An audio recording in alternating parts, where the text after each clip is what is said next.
বিরতির পর স্বাগত। ভোটের মুখে ভোট। এবার ত্রিপুরা বার অ্যাসোসিয়েশনের নির্বাচনের ফলাফল গত রাতেই প্রকাশিত হয়েছে।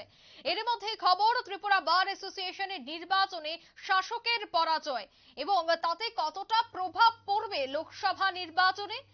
জয়ী হয়েছে বিরোধী উন্নয়ন দুঃখিত সংবিধান বাঁচাও মঞ্চ। সে বিষয়ে বিস্তারিত জানবো। টেলিফোন লাইনে রয়েছে বিজেপি মুখপাত্র নবেন্দু ভট্টাচার্য। প্রথমে আপনাকে নিউজ ভ্যানগার্ডের পর্দায় স্বাগত জানাচ্ছি। না, এই পরাজয় বলতে এখানে তো আসন ভিত্তিক নির্বাচন হয়। আমার কাছে যতদূর খবর 60টি আসনে আমরা জয়ী হয়েছি, আর বাকিগুলিতে যে বিরোধীরা তারা জয়ী হয়েছে। কি মনে হয় কেনই বা পরাজয়? না না, আমি বলছি এটা বরাবরের রীতি যে বারের ইলেকশনে ইতিপূর্বে নির্বাচনগুলি দেখুন, ইতিপূর্বে যে নির্বাচন হয়েছিল সেখানেও প্রেসিডেন্ট, জেনারেল সেক্রেটারি এই পদগুলিতে আমরা আমাদের প্রার্থীরা জয়ী হতে পারেনি। বারের নির্বাচনটা অন্যভাবে হয়। সাধারণ নির্বাচনের সঙ্গে আপনি বারের নির্বাচনের তুলনা করলে হয় না। সেখানে অনেক বিগুলি বিষয় আছে, ব্যক্তিগত সম্পর্ক, পরিচয়, পার্সোনাল ইমেজ, এইগুলি অনেক বিষয়গুলি কাজ করে। যে ফলে কি হয়েছে, বরাবরই আমরা দেখেছি না, আমাদের নিশ্চয়ই আমাদের একটা খামতি আছে, আমরা অস্বীকার করতে পারি না। সেই খামতিগুলি দূর করার আমরা চেষ্টা করব। বুদ্ধিজীবী অংশের মানুষের সঙ্গে আমাদের নিবিড় সম্পর্ক আরো নিবিড় করতে হবে। যাই হোক, আমি বলছি শেষ করিনি। না, আমি শেষ করিনি। তো ব্যাপারটা হচ্ছে এরকম, কিন্তু তার আগের নির্বাচন আপনি দেখুন, বা তার আগে যখন আমরা ক্ষমতায় ছিলাম না তখন যে নির্বাচনগুলি হতো সেটাও দেখুন। এটা অ্যান্টি এস্টাবলিশমেন্ট ইয়ে থাকে ওইখানে, তাদের এটা অনেক কারণ থাকে এগুলি। তবে এই নির্বাচনকে কেন্দ্র করে বারের নির্বাচনের যে সামগ্রিকভাবে জনগণের উপর কোনো প্রভাব পড়বে আমার তো এরকম মনে হচ্ছে না। এবং আপনারা ইতিপূর্বে নির্বাচনে যখন যেভাবে বারের যে এরকম ভাবে নির্বাচন হয়েছে, পরবর্তী সময় যে নির্বাচনগুলি হয়েছে যেখানে জনগণ ভোট দিয়েছেন সেখানে এর তেমন কোনো প্রভাব লক্ষ্য করা যায় না। বা আমি আগেই বললাম, বারের অনেকগুলি ইস্যু থাকে। বারের ইস্যুগুলিতে জনগণের, সাধারণ মানুষের জনগণের যে সমস্ত ইস্যু এদের রিফ্লেক্ট করে না। একদম। আমরা কিছুদিন আগেও দেখেছি যে ভালো সংখ্যক আইনজীবীরা আপনাদের দলে যোগদান করেছে, তবে সেক্ষেত্রে ফলাফলটা কেন এরকম হলো? না, এটা তো যদ্দূর এসছে, আমি তো বললাম আমার কাছে যদ্দূর খবর এখন পর্যন্ত 60টি আসনে আমরা জয়ী হয়েছি। হয়তো আইনজীবীরা, এটা তো পরিবর্তন। এই যে 60টি আসন আমরা পেয়েছি, পূর্বের তুলনায় আমরা একটু তো কিছু না কিছু তো প্রভাব পড়েছে বলেই আমরা এই 60টি আসন পেয়েছি। আগামী দিনে আরো প্রভাব পড়বে, একটু হয়তো সময় লাগবে। এখানে যেহেতু একটা শক্ত ভিত আছে ওদের, সেই কারণে হয়তো আমাদের সময় লাগবে, কিন্তু তো হবে।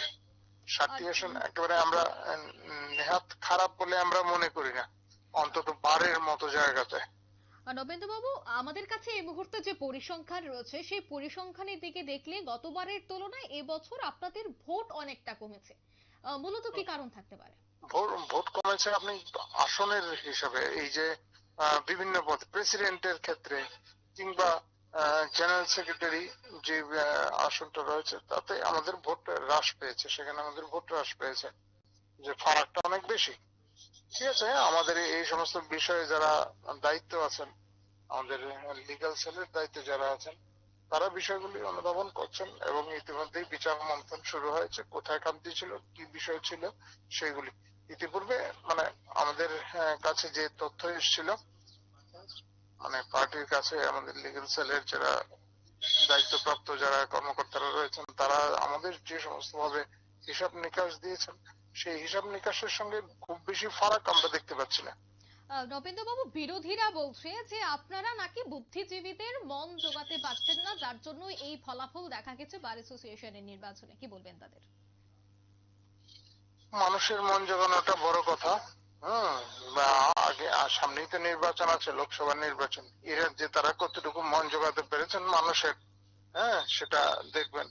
আর এখানে যারা বুদ্ধিজীবীরা যারা আছেন তারা অধিকাংশই, তাদের মধ্যে একটা বড় অংশই থাকেন পলিটিক্যালি, তারা কোনো না কোনো দিকে আছেন। পলিটিক্যালি ভায়াসনেস থাকে এখানে বারের নির্বাচনে। তাছাড়া ব্যক্তিগত সম্পর্ক অনেক কাজ করে, আমি তো বলছি বারের নির্বাচন আর সাধারণ নির্বাচনের সঙ্গে অনেক ফারাক থাকে। সিপিআইএম এই রাজ্যে টানা 25টা বছর ক্ষমতায় ছিল, বারের নির্বাচনে কয়েকটা বছর জয়ী হয়েছে। হ্যাঁ, আমরা হিসাব করে দেখুন। একদমই। ব্যাপারটা ধন্যবাদ এরকম। নবেন্দু বাবু। ধন্যবাদ। বার অ্যাসোসিয়েশনের নির্বাচন, আর সেই নির্বাচনে ইতিমধ্যে জয়ী সংবিধান বাঁচাও মঞ্চ সভাপতি, সম্পাদক, সহ সম্পাদক পদে জয়ী, সাধারণ সদস্যের জয়ী 6 জন, মোট 9 জন এই মুহূর্তে দেখা যাচ্ছে। তৎসঙ্গে পরাজয়ের মুখ দেখতে হয়েছে উন্নয়ন মঞ্চকে। সে বিষয়ে আমি এবার বিস্তারিত জেনে নেব। বাম নেতা পবিত্র কর আমাদের সাথে সরাসরি যুক্ত হয়ে গেছে টেলিফোন লাইনে। পবিত্র বাবু, প্রথমে আপনাকে নিউজ ভ্যানগার্ডের পর্দায় স্বাগত জানাচ্ছি। ধন্যবাদ। কি বলবেন, গতকাল তো ত্রিপুরা বার অ্যাসোসিয়েশনে শাসকের পরাজয় হয়েছে, কতটা প্রভাব পড়তে চলেছে লোকসভা আসনে বা লোকসভা নির্বাচনে? এটা তো স্বাভাবিক। এই নির্বাচনের জন্য আমাদের চেয়েও তারা সাংঘাতিকভাবে ঝাঁপিয়ে পড়েছিল। এর আগে তো দেখা গেল দল বেঁধে অ্যাডভোকেটরাও যোগদান করেছে বিজেপিতে, এরকম হয়েছিল।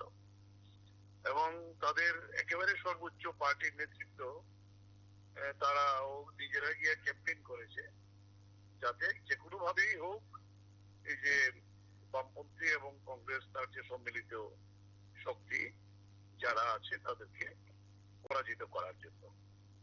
তবে সেই জায়গায় দেখা গেল আমরা যে খুব বিরাট ভোটের ব্যবধানেই সম্পাদক, সভাপতি এবং আরো যে টোটাল কমিটি বেশিরভাগই জয়যুক্ত হয়েছে। এইটা তো তারা বুদ্ধিজীবী, তারা অনেক চিন্তাশীল ব্যক্তি বলে সেই জায়গায় দাঁড়িয়ে এই যে প্রভাবটা আজকে গোটা দেশে যেভাবে ইন্ডিয়া যে গাঠবন্ধন হয়েছে তার প্রভাব সাধারণ মানুষের মধ্যে ক্রমে ক্রমে পড়তে শুরু করেছে। ফলে সেই জায়গায় এই নির্বাচনটা আমাদেরকে দারুণ ভাবে মানুষকে উৎসাহিত করবে। এই বারের যে নির্বাচন, তার সঙ্গে একটু বলতে চাই একইভাবে জেএনইউ জওহরলাল নেহরু ইউনিভার্সিটি নির্বাচন দিচ্ছে কালকেই। নির্বাচনে প্রচন্ড ভাবে যিনি এসএফআই এর সম্পাদক পদে ছিলেন বেআইনি ভাবে তার উন্নয়ন পদ্ধতি দিয়েছিল। পরবর্তী সময়তে তারা আরেকজন বামপন্থী নেতৃত্ব চালিয়েছিল, ছাত্র নেতা, তাকে ছাত্র ফেডারেশন সমর্থন হয়েছে। এবং সেখানে কালকে সন্ধ্যার দিকে দেখা যায় একটা নিউজ চলে এসছে সব জয়লাভ করে ফেলেছে। আমরা তো জানতাম, আমরা যারা খবর নিলাম না নির্বাচনের ফলে আমরা দেখি করা হয়নি। এখন বিধান করতে 4 জন যে প্রার্থী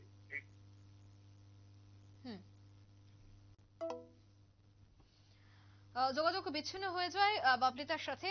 মূলত শাসক দলের নেতৃত্বরা, বিশেষ করে আমরা শাসক বিজেপির যিনি মুখপাত্র রয়েছেন নবেন্দু বাবু, ওনার সাথে কথা বলেছেন। উনি বলছেন যে সাদা চোখে বার অ্যাসোসিয়েশনের নির্বাচনের সাথে লোকসভার কোনো মিল নেই, তাতে কোনো প্রভাব পড়বে না। অন্যদিকে বাম নেতা পবিত্রকর তিনি বলছেন যথেষ্ট প্রভাব পড়বে নির্বাচনে। এখন দেখার সময় কি বলে। নিয়ে নিচ্ছি ছোট্ট একটি বিজ্ঞাপন বিরতি, সঙ্গে থাকুন।